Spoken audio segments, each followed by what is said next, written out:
I now want to come to the next revolution you write about in your book, and this is to do with geopolitics. And on that note, I just want to also tell you that someone you know well, Ian Bremmer at the Eurasia Group, is here. We'll be hearing from him next, and it's very interesting that we've got these two top foreign policy voices, both giving us their independent perspectives on what's at play geopolitically. So you wanted to say a quick hello to Ian. Ian, welcome. I just want to tell our viewers what Fareed writes about. He basically talks about this phenomena of a rising power threatening to displace an established power, ultimately leading to war between them. And he talks about how over 500 years, Paul Kennedy, for example, looked at 16 cases of the rise and fall of great powers, out of which 12 led to wars. So in the current context, the possibility of war between China and the United States, and what, obviously from the lens of the audience sitting here, what that means for India. So let's just spend a moment about on that, Fareed. The prospect of confrontation, open confrontation, leading to military confrontation between China and the United States. How do you see that? So as you say, the historical pattern is what you described very accurately. From the time of Athens and Sparta, you have had this dynamic where rising power challenges the established power, and it leads to friction, it leads to tension, and in 12 out of 16 cases, it led to war. My own sense is that the United States and China, we may be lucky enough to get not a Cold War, but a cold peace. And why is that? Because the global economy is much more interconnected than it ever was. So during the Cold War, the US and the Soviets, best year of US-Soviet trade was $2 billion that year. US and China trade $2 billion almost every day. It's a completely different situation. Secondly, I think that the Chinese recognize that at the end of the day, the US and its allies remain very, very strong.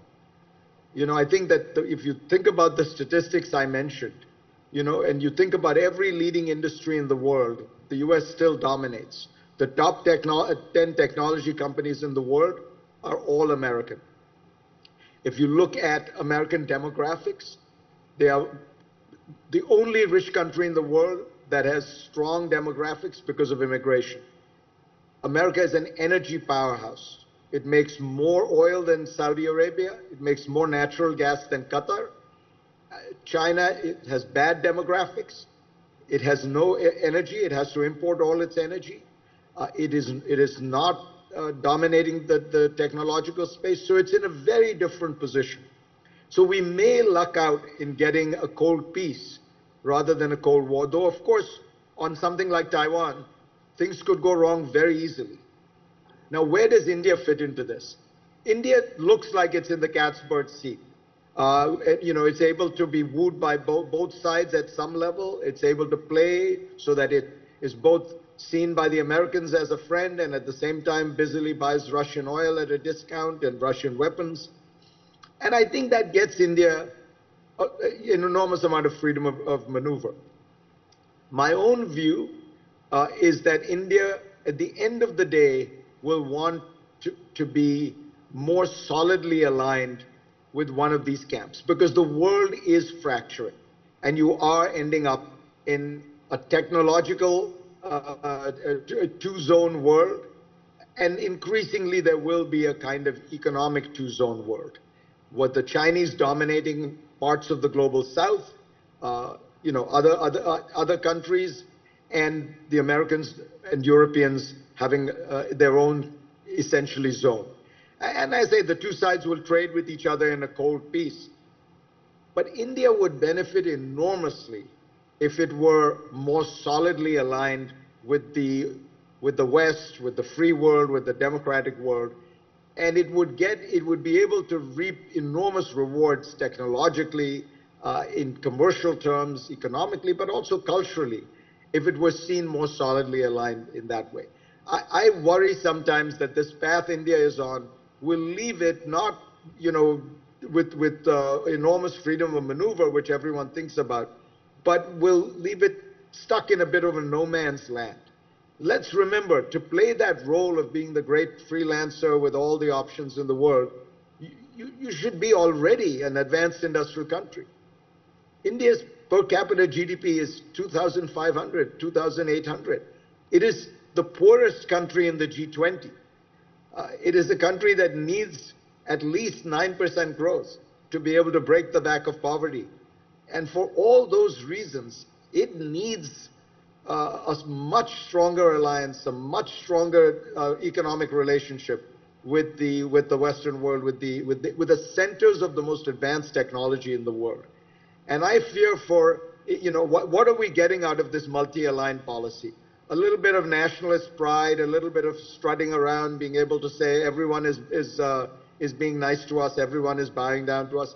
But what are we missing? What we're missing is the opportunity to hitch our wagon to the fastest growing, most powerful, most technologically advanced country in the history of the world, which is offering that relationship to India on a platter. Why are we better off if we hitch our bandwagon to America than we are right now? This is something that Dr. Jaishankar, and I've had an opportunity to speak to Prime Minister Modi as well about this. They feel very passionately about. They'll say, okay, this is Fareed Zakaria echoing Washington's voice.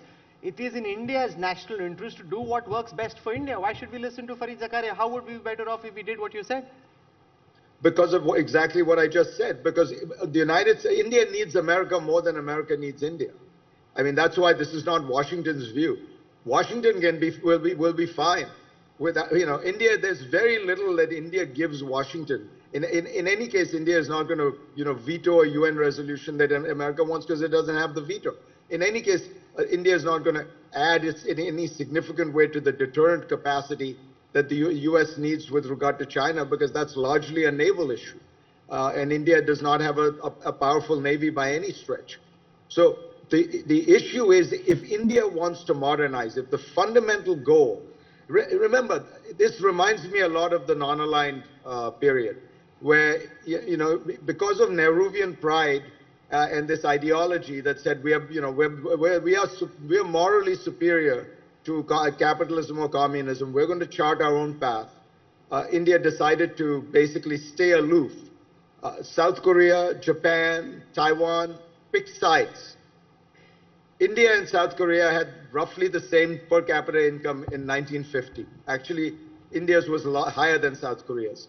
Today, South Korea's per capita GDP is 35 times India's.